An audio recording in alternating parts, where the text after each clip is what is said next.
One news daily में आपका स्वागत है। अभी रिसेंटली आरबीआई ने अपना रेपो रेट जो है उसको न्यूट्रल रखा है एट 5.5%। अब आरबीआई जो है वो सिर्फ रेपो रेट बढ़ाता या घटाता नहीं है, आरबीआई स्टैंस बताता है। तो आइए समझते हैं स्टैंस का मतलब बेसिकली क्या होता है। स्टैंस तीन टाइप के होते हैं। First is the accommodative stance.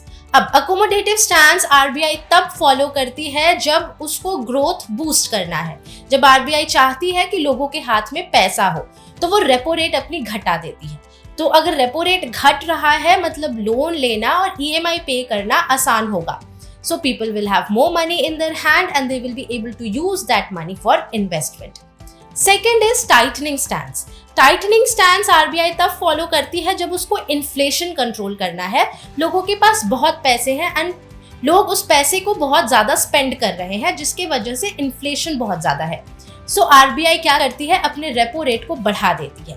Repo rate अगर बढ़ा देगी तो लोन लेना उतना आसान नहीं होगा, ईएमआई पे कर पाना उतना आसान नहीं होगा और इस वजह से people will have less money to spend and inflation control हो जाएगी। The third stance is the neutral stance.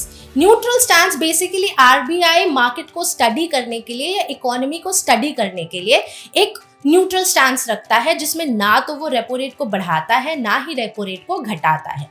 Basically जब वो बैलेंस करना चाहता है, जब ना उसको इन्फ्लेशन पर फोकस करना है ना उसको ग्रोथ पर फोकस करना है, but it wants to take a break, it wants the economy to stabilize on its own.